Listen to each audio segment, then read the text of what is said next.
Please welcome Estelle. Hey, it's me, Estelle, and for my explorations project, I decided to do action scenes. So to go over a general background of action scenes, it's been here since the beginning of cinematography, right? And it's kind of like the no-brainer, right? To have any story that's good enough to be on this rectangle that you see, you need some sort of conflict and you need something to change with your dynamic character. That's action scene. So to kind of get a sense of like what action scene I should do, I took a lot of inspiration from just watching a bunch of different action scenes from different periods of time and whatnot, from more recent to more old, like Jackie Chan versus Marvel movies. And above all, what I kind of saw was, well, I don't know how to do a lot of special effects. I'm not going to be on like $1 million budget set. I need something that's very real, practical cuts, and with realistic stunts that are practical and pragmatic. The purpose of an action scene should be character development. Your main character should be dynamic enough to change their wants, needs, desires throughout the scene.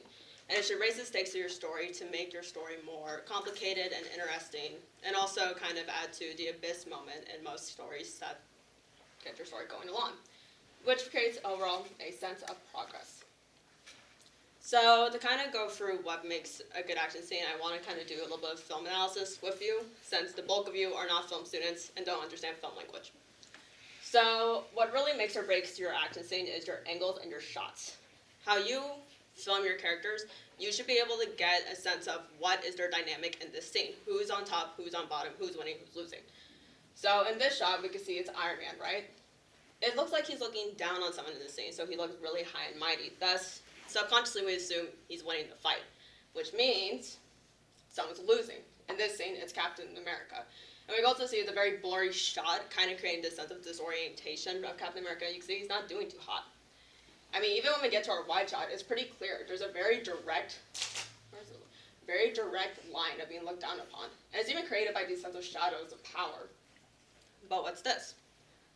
Power dynamics change throughout the scene. Someone else is on top, and someone else, aka Captain America, is in the powerful dark shadows and is overpowering Iron Man.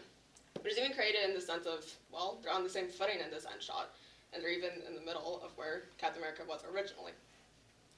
So that gets to kind of when I was thinking about what story I should do for my action scene, right? I kind of knew, well, I don't have enough time to create like a whole separate reality from our reality. I need something that's realistic and believable. So I did what every screenager does. I doom scroll to get inspiration, and I was like, wow, bingo. Siblings. Who fights more than siblings? Can you name someone? I couldn't. And obviously, everyone knows a group of siblings that fight all the time. I don't fight with my siblings that much. You're lucky. I'm an only child, so I wouldn't know, but you're lucky. But, you know, siblings fight over food all the time, family fight over food all the time. So I was like, oh, thank God I have my story. So I got the storyboarding, and you never nail it the first time, so I redid it twice. And I kind of understood also what makes or breaks your fight scene as well is you have to follow the action in your scene, right? You're going to bore your audience to death if it's just like one still shot of people like slapping each other. Like, is that entertaining to you? Not to me. So I learned how to use the gimbal, which is the most amazing like cheat code thing on planet Earth, I swear. It's like a mechanical chicken neck head thing, right? It's basically a motion stabilized tripod in your hand. Super cool. Loved using it. I scheduled out in my pre-production time about 1 to 2 days just to get used to using it, though, since it is a bit of a learning curve.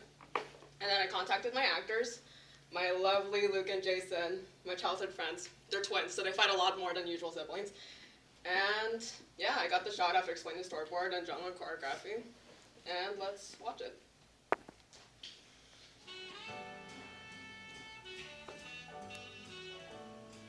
Watch those blueberries the other day.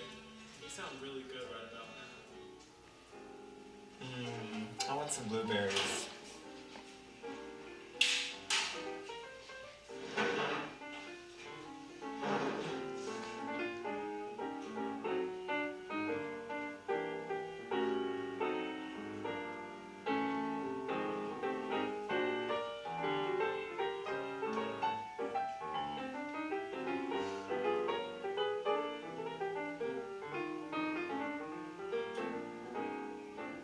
Is that the last blueberry?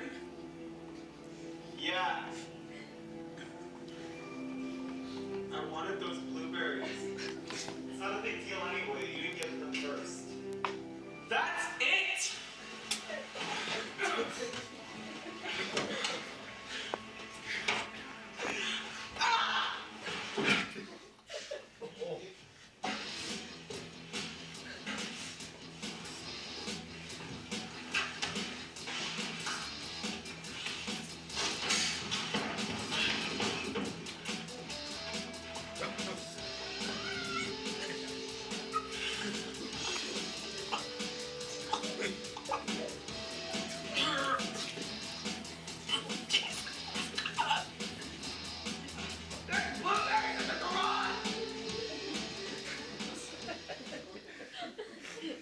Okay, so obviously a pretty fun, quirky memory was made out of making this.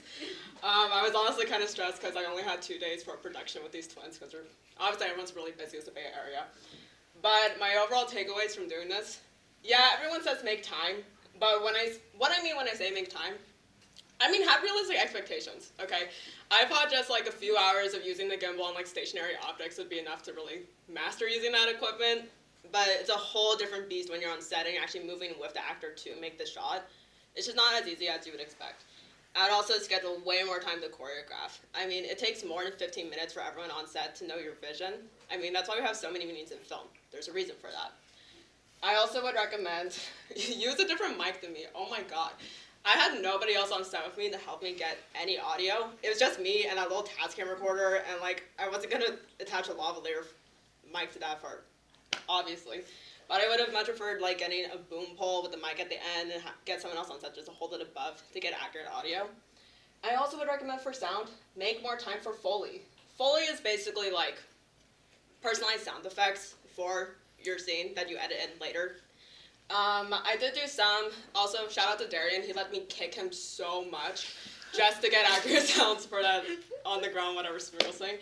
I would have liked to make a surround sound though with 5.1 audio next time, since it adds to the realism of your scene, especially because so much of the fight scene is the adrenaline you get from it. But overall, for a first humble attempt, it wasn't too bad. It was funny. Any questions?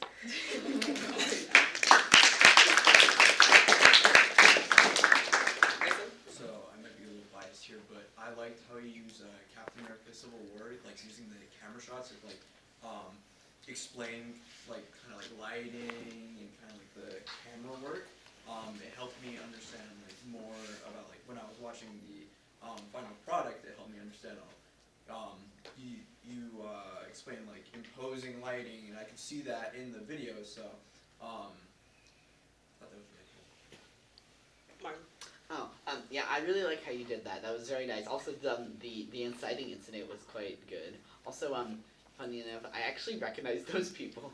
Luke and Jason, yeah. Yeah, they're not, and they're identical twins. I know, they're quite the characters. Yeah, they really are. I love them though.